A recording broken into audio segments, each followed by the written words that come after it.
Ah, tu sais pas si ta 206 est mux ou non mux? Deux boutons dans la clé, le gros airbag, l'ordinateur de bord. Ah, ça c'est con.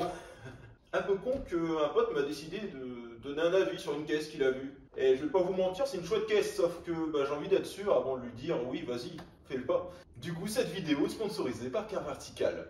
Car Vertical, ça récupère toutes les bases de données en fait d'un véhicule que vous recherchez. Il suffit de vous taper le VIN ou la plaque d'immatriculation. Et attention, la base de données s'étend sur plusieurs pays, l'Europe, voire le monde en fait, les États-Unis, tout ce que tu veux, afin d'avoir un suivi vraiment complet de la voiture. Et du coup, on peut voir si le kilométrage a été tout simplement falsifié, s'il y a eu des accidents avec le véhicule. D'ailleurs, vous pouvez même avoir des photos.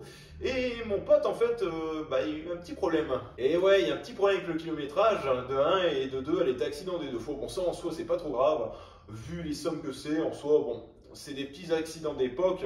Je vous rappelle, les dates sont vraiment antérieures. Mais attention, parce que du coup, on a pu voir que le kilométrage a tout simplement été falsifié. Ah, c'est dommage, elle était bien cette 206 STSW. Mais bon, je suis content, j'ai pu aider un pote en détresse. J'étais obligé de mettre cette musique là. Et pour finir, les 10 premiers qui vont cliquer sur le lien en dessous là, ils ont tout simplement un Car Vertical gratuit. Alors dépêchez-vous parce que je pense que ça va passer à une vitesse folle. Et pour une première sponsor, franchement, c'est vraiment sympa de leur part. Allez, place à la vidéo maintenant. Bon les amis, aujourd'hui c'est une très grande vidéo. Pourquoi? Parce qu'on va faire un truc, la chose de toute façon, qui je devais faire depuis très longtemps sur la S16. D'ailleurs, je suis très content de reprendre les vidéos sur la S16 parce que d'ailleurs, c'est ma seule caisse actuellement. Et ouais, j'ai vendu ma S3 pour ceux qui ne le savent pas. De toute façon, je vous mets le lien en haut ou en bas de la vidéo en question. Alors, qu'est-ce qu'on va faire aujourd'hui? On va tout simplement changer le train arrière de la S16 pour mettre un train arrière de RC. Alors, je vais vous dire pourquoi je change déjà. Je vais vous expliquer les raisons. Parce qu'en fait, le train a un très léger jeu, mais en soi, c'est pas si grave que ça. Mais le souci, c'est que j'ai un autre problème sur le train arrière. Et du coup, je me dis, bon, on va en profiter pour changer le train arrière, mettre un de RC avec les tirants. Attendez, d'ailleurs, je vais vous montrer ça. Et du coup, voici le train arrière en question. Donc, c'est un train arrière qui nous vient de nos copains ALS. Vraiment, je vous les conseille parce que c'est le spécialiste du train arrière, franchement, en France. Je vous mets également le lien en description. Donc ils m'ont vendu ce train. Donc c'est un train arrière. Alors il peut se monter sur S16, donc il n'y a pas de souci. Sauf que en fait, si vous voulez, maintenant j'ai les petits trous ici. Et en fait, ce qui va permettre tout simplement de mettre, voilà, ce système de tirant qu'on a sur les SW et les RC. Donc on va faire ça aujourd'hui. Il y a quelques options sur ce train arrière. Alors c'est très bizarre, on dirait je dis comme si j'avais une voiture. Ouais, j'ai un train arrière avec GPS, cuir, double airbag. Bon allez, soyons sérieux. Donc ici en fait, au lieu d'avoir les CM blocs classiques, on a tout simplement des douilles alu. Alors ça augmente la rigidité de la caisse. Je sais pas parce que du coup je vais essayer quand j'aurai monté le train. On a une barre stab intérieure 22 mm. Apparemment ça va être le jour et la nuit. Tout à l'heure, j'ai été fait un peu le con avec la bagnole, histoire de profiter un peu de mon ancienne config. Et comme ça, il y a que comme ça, je vais voir s'il y a un gros changement, je pense que oui. Et après, le train a été refait à neuf, les roulements et tout, etc. Ici, je sais pas si on voit, on a tout simplement un graisseur de chaque côté. Donc, ça, c'est bien, c'est comme ça, il est tout dit graissé. Il n'y aura pas de souci avec ça. Et enfin, c'est tout en fait. Il y a juste assez pour faire une prépa assez cool. Et du coup, en plus, j'ai décidé de rajouter ces tirants d'occasion que j'ai chopé d'occasion. Alors ça, pareil, on m'a dit ça servait à rien. Écoutez, j'ai une inertie, etc. J'ai les trous pour. Je vais pas me faire chier, je vais le mettre quand même. Comme ça, quand l'auto elle sera sur le pont, ça va faire bander les gens. Bon, allez, sérieusement, en fait, c'est pas vraiment un multibras. Attention, c'est vraiment c'est les barres, les tirants. On appelle ça les tirants. Les tirants, c'est alors on m'a expliqué parce qu'on m'a dit que ça servait à rien. C'est surtout pour un peu fiabiliser le train. Alors, le train est hyper fiable, vous avez je sais pas combien de roulements dans le train, c'est un truc de fou. D'ailleurs, c'est pour ça que la vidéo est sponsorisée parce que ça m'a coûté une couille. Mais voilà, donc aujourd'hui, on va tout simplement monter ça. Alors, ce que je vais faire là, c'est que je vais lever la voiture, je vais enlever 2-3 trucs et je vais vous montrer le problème que j'ai sur mon train arrière actuel. Alors les amis, je vais vous montrer le problème que j'ai en fait sur ce train arrière. Donc, il a aucun jeu, je vous l'avais dit. D'ailleurs, je l'ai passé au contrôle technique il y a pas longtemps. Donc en fait, visuellement, on voit pas grand chose. Quand je passe dans une bosse, ça fait toujours un clac-clac. J'étais sûr que c'était le train arrière qui était mort, qu'il y avait un jeu et tout. Et non, écoutez bien.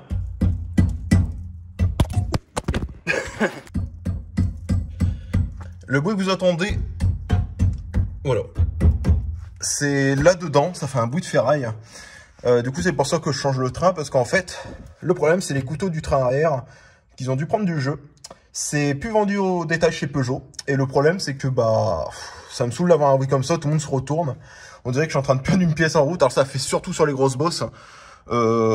mais en fait, c'est voilà pour ça que j'ai envie de changer ce train arrière. Ce que je vais faire, c'est que je vais retirer carrément le support d'étrier, enfin le support, l'étrier complet. Je vais tout débrancher, retirer les amortisseurs, retirer la ligne, ouais, retirer le disque et je vais voir si je vais réussir à arracher le roulement parce que j'ai tout simplement un arrache-roulement que j'ai acheté il y a pas longtemps et je vais vous dire si c'est du brin ou c'est un bon truc quoi. Mais non, c'est parti. En fait, le problème c'est que c'est pas difficile, mais c'est hyper long. Parce qu'en soi, des trains arrière, j'en ai changé plein, c'est pas ça le souci. Le souci c'est si c'est grippé ou pas quoi. Mais là, ce que je vais faire, c'est que je vais tout simplement démonter 2-3 trucs. Je sais pas si je vais filmer ça, parce qu'à vrai dire, c'est pas si compliqué que ça de démonter un train arrière pour moi, hein, bien sûr. Mais je vais quand même vous montrer quelques tips à faire quand le jour que vous remplacerez au moins votre train arrière. Bon, c'est parti. Bon, est-ce que vous voulez rire? Alors, j'ai démonté pas mal de trucs. Et j'ai trouvé mon souci, en fait, du train d'origine. Vous allez me prendre vraiment pour un fou. En gros, j'ai retiré les amortisseurs pour voir au niveau de la barre stab où il y avait le jeu. Et quand je fais ça, en effet, on entend bien le problème. Sauf que quand je me suis penché plus sur le sujet, le couteau, parce que ça c'est un bruit typique de couteau, regardez bien. Alors je sais pas si on va le voir à la caméra. En fait ici je vois qu'il y a un gros jeu et tout, c'est bizarre. Et là en fait cette vis là, alors je sais pas si on va bien le voir, et ben cette vis là elle est complètement desserrée. J'ai envie de la serrer pour voir ce que ça fait. Mais d'un côté, j'ai pas envie tout de suite. Oh, et puis merde, on va essayer. A few moments later. Bon, j'ai essayé de la serrer. Pour être honnête avec vous, la vis tourne dans le vide. Tant pis, de toute façon, je change le train, je n'ai acheté un. Donc le problème venait bien de mon couteau, mais j'arrive pas à comprendre pourquoi la vis se dessert. Elle tourne dans le vide. J'ai jamais vu un truc pareil. Le filetage est mort dedans. Alors, qu'est-ce qui s'est passé? J'en sais trop rien.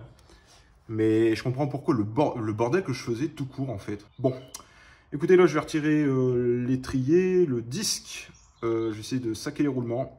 Et on se retrouve tout de suite après pour le démontage du train. Bien sûr j'enlève tout ce qui est câble ABS, tout ça, et puis on fait ça ensemble. Alors cet outil il est incroyable. C'est un arrache roulement, emboyeux, tout ce que vous voulez. Ça m'a coûté 30 balles. 30 €, le truc marche super bien. Je vous jure, j'ai jamais vu un truc pareil. En fait, je n'ai eu plein d'arrache-moyeux. Alors, je vais vous mettre le lien dans la description. Mais même les petits trucs au fond comme ça part super facilement. En sachant que j'avais beaucoup hésité. Après, on a un arrache, mais qui se met directement à visser sur le moyeu comme ça.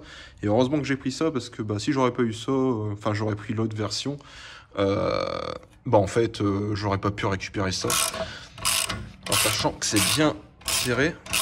Alors je pensais que j'allais plus en chier de l'autre côté parce que de ce côté-là, parce que l'autre côté je l'avais fait il y a peut-être 3 ans, 4 ans, j'avais quand même à 208 donc ça remonte. Et ce côté-là, je dis je vais plus en chier parce que c'est que je l'ai jamais changé, et le truc il doit être grippé la mort, c'est celui qui est venu plus facilement.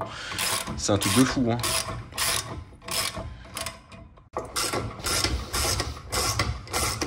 Ah, je vous dis, ça m'a coûté 30 balles ce truc, 30 balles.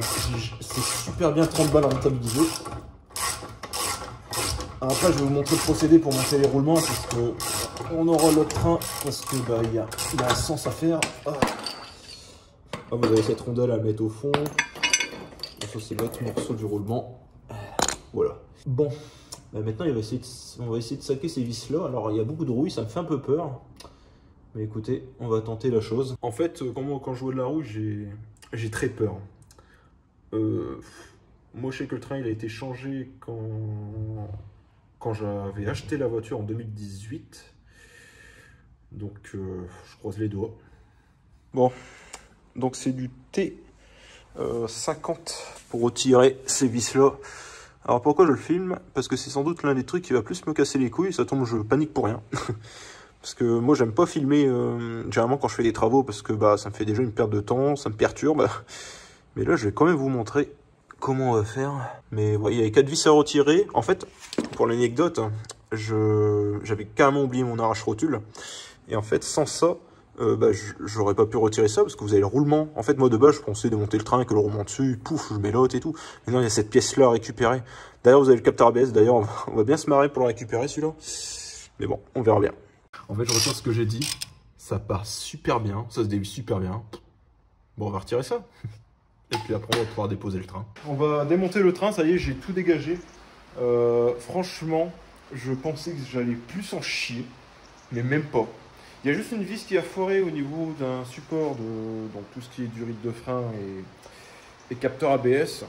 D'un côté, je m'en fiche parce que j'ai un nouveau train, donc je rajouterai une vis que je trouverai forcément. J'ai forcément ça ici. Et comme ça, tout sera nickel. Alors, je parle peut-être trop vite, il va peut-être se passer une couille. Mais là, on va démonter le train. Et puis, ah non, franchement, c'est un truc de fou. J'avais jamais autant démonté comme ça le train arrière. J'en ai fait plein, mais là, en retirant tout, parce que moi, je démontais les trains arrière à l'époque de Carico, quand on devait les récupérer ou les envoyer en export. Et là, j'ai juste fait un décrantage, moi, là-dessus, j'ai jamais démonté le train. Donc voilà à quoi ça ressemble. Faites pas vous avoir, ça va absolument rien dire ce que j'ai dit. En gros, il faut démonter ça, et comme ça, vous mettez votre train arrière à poil. Capteur ABS, je pensais que j'allais en chier pour les retirer, mais alors absolument pas. D'ailleurs, ils ont été graissés, j'ai vu ça, donc bon, merci à l'ancien propriétaire d'avoir fait ça, parce que je pense que ça m'a beaucoup aidé des deux côtés. Je vais placer le clic en dessous, j'ai laissé quand même la ligne en dessous, parce que en vrai, ça me fait chier de tout démonter. Et on va démonter le train, et puis après on va inspecter tout ça, hein. Puis après on va mettre en place le nouveau, mais je vais faire une petite pause entre les deux, parce que c'est bien mérité, quoi. Donc, on va baisser. Normalement, j'ai retiré tous les vis, il n'y a rien qui doit gêner. J'ai tout fait pour, là. Normalement, il n'y a rien qui gêne. Je vais baisser vraiment tout doucement et on va voir s'il y a quelque chose qui tombe. De toute façon, sérieux. Attendez. Sérieux, c'est aussi simple que ça, un train arrière sur une 206 ? Alors.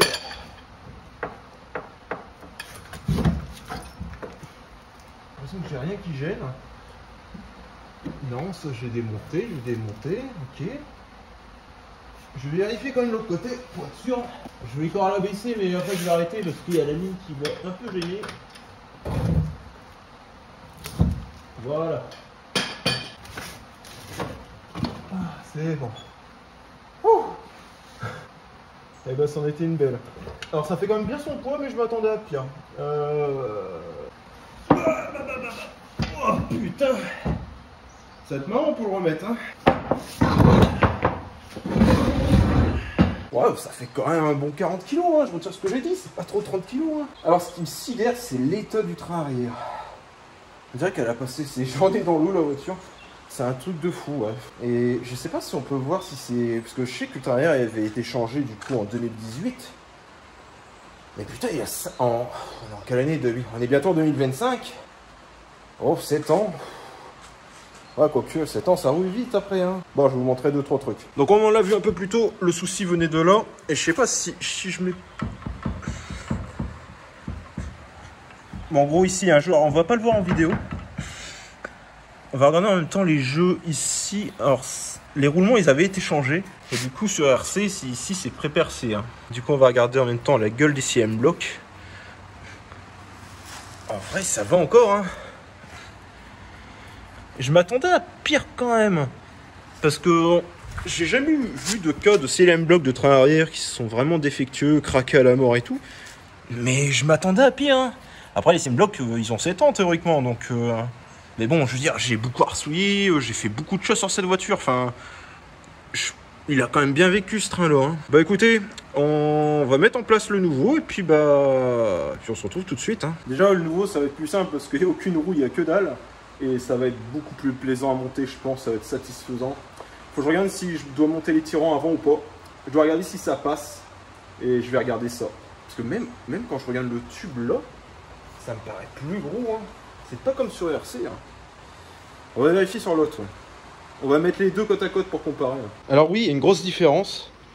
Le train arrière est beaucoup plus épais là. De toute façon, on le voit très bien ici, hein. Et là, il est plus fin. Alors, est-ce que c'est un reconditionné et tout, origine Peugeot? J'en sais rien sur celui-là. Après, le reste, c'est strictement la même chose. On a juste ici les trous pour le pré-perçage. Mais sinon, à part ça, ouais, non, c'est... Alors ici, c'est légèrement plus écarté, mais c'est normal. Il y a plusieurs roulements. Et ici, on voit bien écrit que c'est écrit RC, hein. Mais les bras, mis à part que c'est percé, on dirait que c'est les mêmes, hein.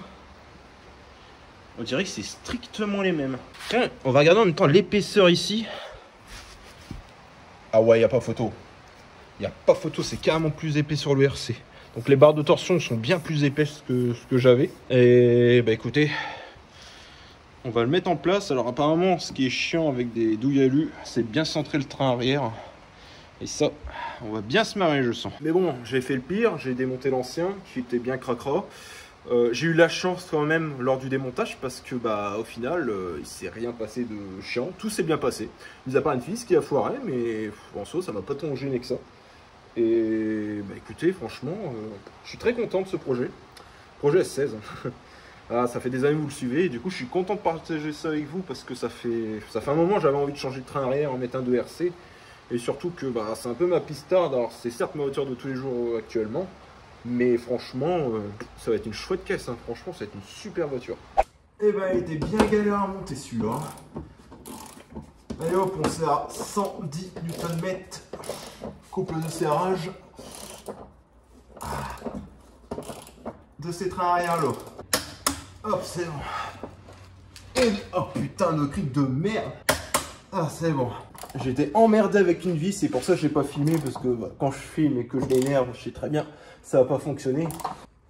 Ah, c'est bon. En fait, la vis là-bas était hyper galère à mettre. Je savais pas pourquoi. Du coup, j'ai percé pour augmenter le diamètre, l'intérieur de la douille alu. J'ai fait un coup de marteau et bizarrement c'est rentré tout seul. Je pensais que franchement ça faisait 1 heure j'étais dessus, j'ai dit c'est pas possible, il y a un truc qui va pas. Du coup voilà, j'espère qu'on va pouvoir mettre les tirants, parce que bah putain j'ai pas envie de tout redémonter, tout redémonter par arrière, parce que là franchement... Ah c'est bon. Ouh, putain. Enfin fini avec ce putain de train arrière. Bon les amis, je n'ai chié, vous pouvez pas imaginer, je retire ce que j'ai dit tout à l'heure. Ce qu'on va faire là, déjà, je vais remettre les capteurs ABS, bien repasser les fils, tout ça, parce que bah, faut au moins que ce soit fait. Les tirants, on va les mettre. Je vais mettre les amortisseurs, mettre les tirants, tout ce qui est roulement et tout, on fait à la fin. Mais avant, j'aimerais bien nettoyer la plupart des pièces parce qu'elles sont vachement crades. Elles sont très très sales. Hein. Il y a de la terre, il y a de la rouille, tout ce que vous voulez. J'ai pas trop de produits sur moi, mais bon, je vais essayer de faire pour un mieux.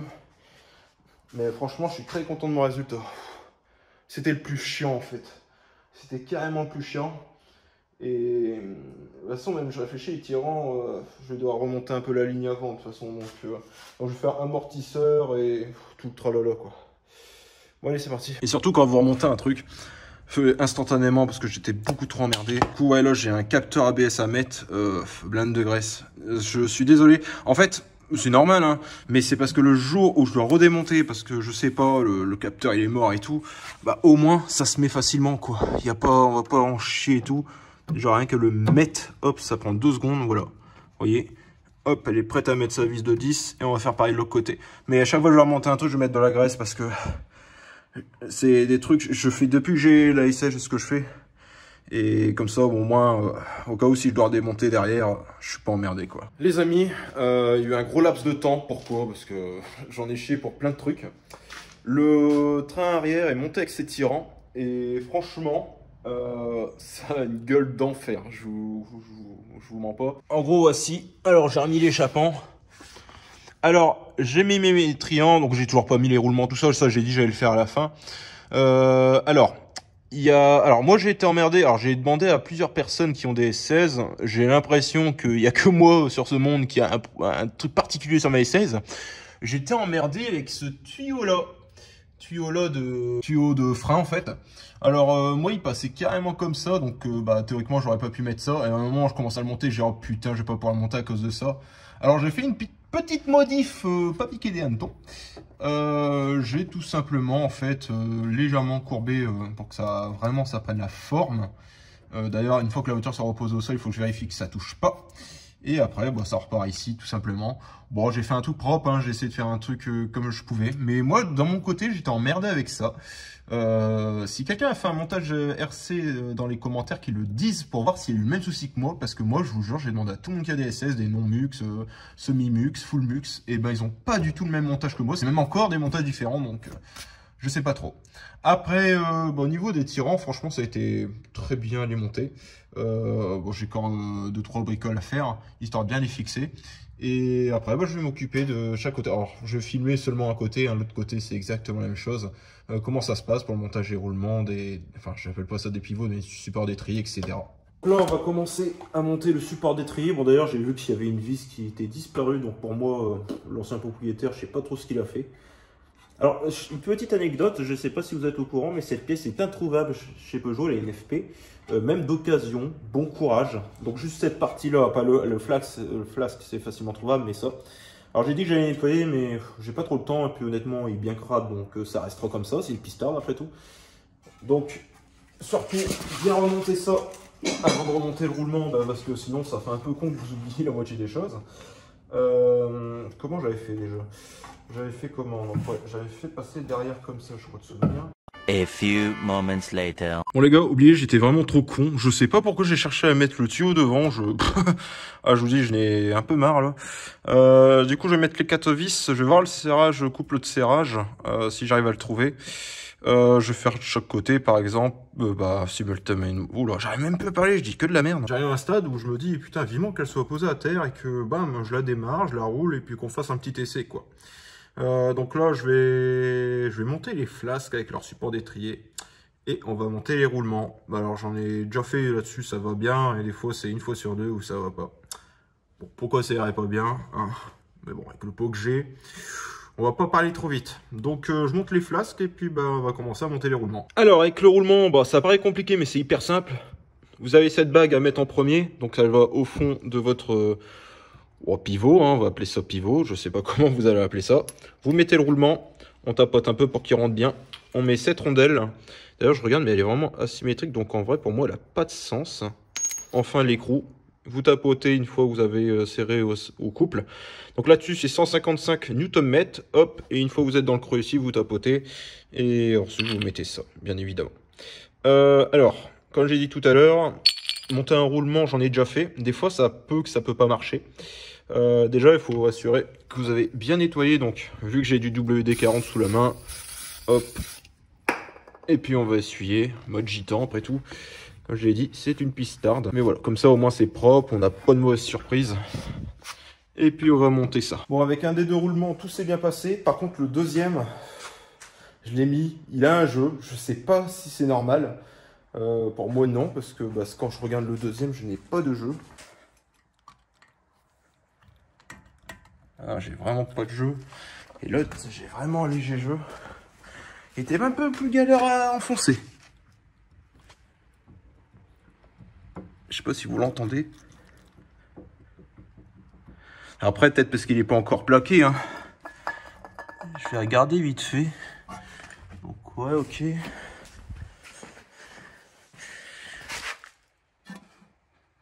Pourtant, on dirait qu'on est kiff-kiff. Hein. Peut-être une idée. Pour moi, il faut peut-être l'avancer encore un peu. Vous allez rire, j'ai repoussé un peu et je n'ai plus de jeu. En fait, il était mal mis. Oh, c'est fou ça, tu avances d'1 millimètre, t'as plus de jeu. Je vais mettre les écrous contre, on serre au couple et puis on fait un marquage pour bloquer l'écrou. Bon, on va régler la clé à 155. Voilà. 155 Nm. Puis voilà, on arrête dès que ça clique. C'est un peu de bordel. Ah bah c'est bon pour un côté. Et c'est bon de l'autre. C'est marrant parce qu'on n'a même pas l'impression d'avoir serré fort, mais il faut pas oublier que 155 Nm, bon là j'ai mis un peu mon poids, surtout qu'on est en douille 32. Donc en fait c'est pas comme une vis 2, c'est pas comme un écrou de 19 si vous voulez, où ouais, quand on sent que ça force et tout, avec une douille comme ça de 32, c'est très costaud, on s'en rend même pas compte. Ça c'est du burin mon gars. Si avec ça l'écrou il se plie pas, je comprends plus rien franchement.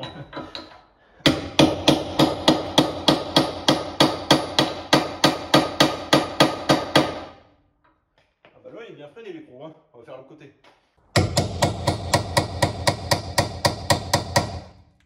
Encore un petit peu. Là il va pas bouger.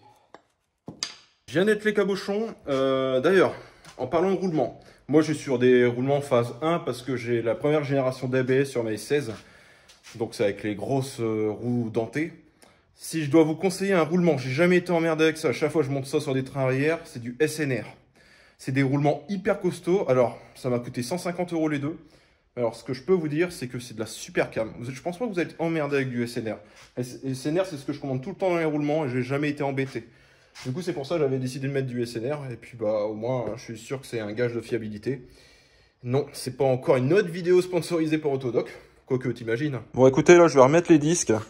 En parlant des disques, donc, c'est pas un truc de fou, c'est des disques Bosch que j'avais commandés en urgence il y a très longtemps. J'avais fait une vidéo sur mes freins arrière, je vous la mets en haut, où j'avais refait mes freins arrière, j'avais changé le roulement en même temps. Et du coup, bah, j'avais acheté ça parce que bah, dans l'urgence, j'avais des freins morts et je voulais vraiment pas attendre 15 jours pour avoir des freins de chez Autodoc ou je ne sais où. Et du coup, bah, pour l'anecdote, bah, les deux disques arrière, ils m'ont coûté 150 € à l'époque. Ah ouais, la douille. J'aurais commandé ça sur Autodoc, c'est sûr que j'aurais payé moins cher. Du coup, on va monter les disques et puis après, bah, on va commencer à monter les triers, etc. Ça y est, la S16 est terminée. On a monté le train arrière.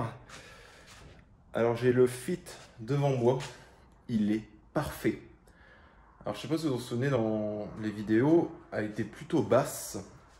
Et quand moi, ou que j'avais un passager, et ben, le pneu était à ça de l'aile et je détestais ça. Ça faisait un peu voiture rabaisser la mort et tout. Ça reste une pistarde. Il faut que ce soit quand même assez legit.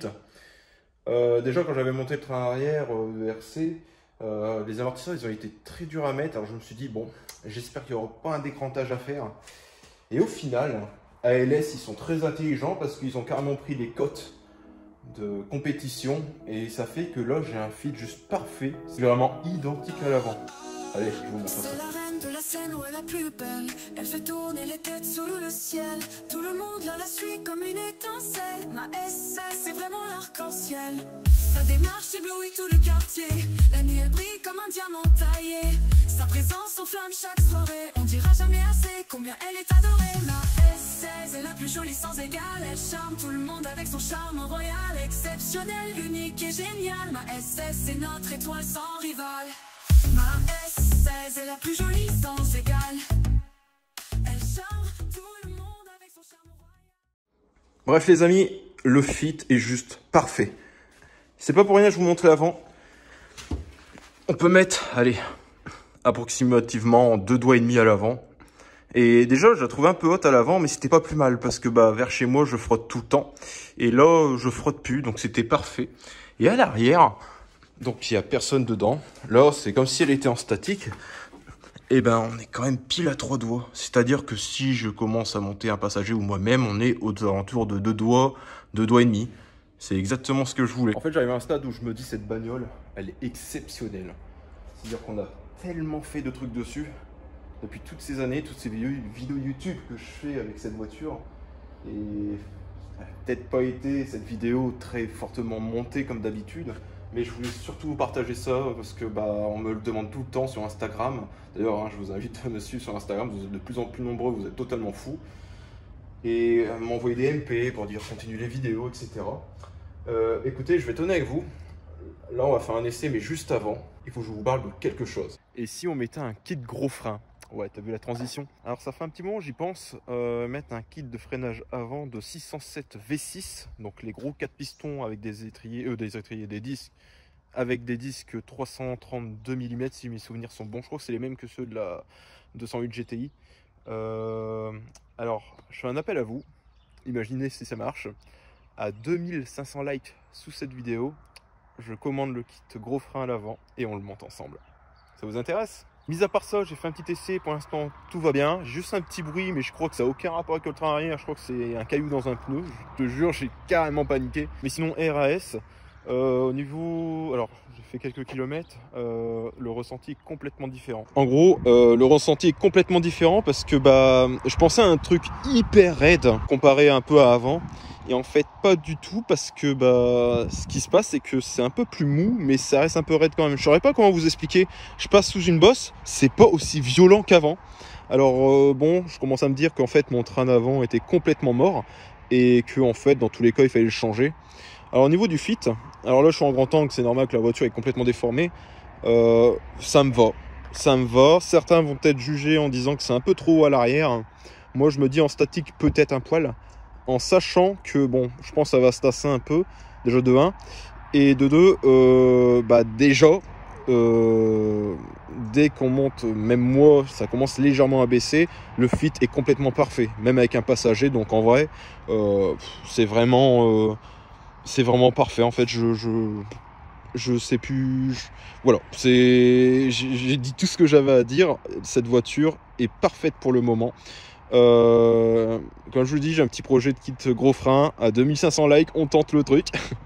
Et j'ai vu que vous êtes de plus en plus nombreux, donc merci beaucoup. Et puis moi ça me fait plaisir parce que ça m'incite à faire plein de vidéos avec cette voiture là. Toujours continuer à les faire. Sinon à part ça, c'était la fin de cette vidéo. Alors c'était une vidéo un peu rapide pour vous montrer un peu 2-3 trucs. Moi je suis content d'avoir fait ça avec vous parce que comme ça vous permet de suivre le projet. Donc en plus d'Instagram, suivez-moi sur Instagram, c'est très important. Je suis extrêmement présent, même plus présent sur Instagram. N'oubliez pas les commentaires, c'est très important. Ça pourrait être cool de votre part. Et puis voilà. Et surtout merci à Car Vertical d'avoir sponsorisé la vidéo, c'est très sympa de leur part. Voilà, et puis n'oubliez pas, soyez les premiers sur le lien pour avoir un Car Vertical gratuit. Sur ce, je vous laisse et on se dit à la prochaine. Ciao ciao. C'est la reine de la scène où elle est la plus belle. Elle fait tourner les têtes sous le ciel. Tout le monde la suit comme une étincelle. Ma SS, c'est vraiment l'arc-en-ciel. Sa démarche éblouit tout le quartier. La nuit elle brille comme un diamant taillé. Sa présence enflamme chaque soirée. On dira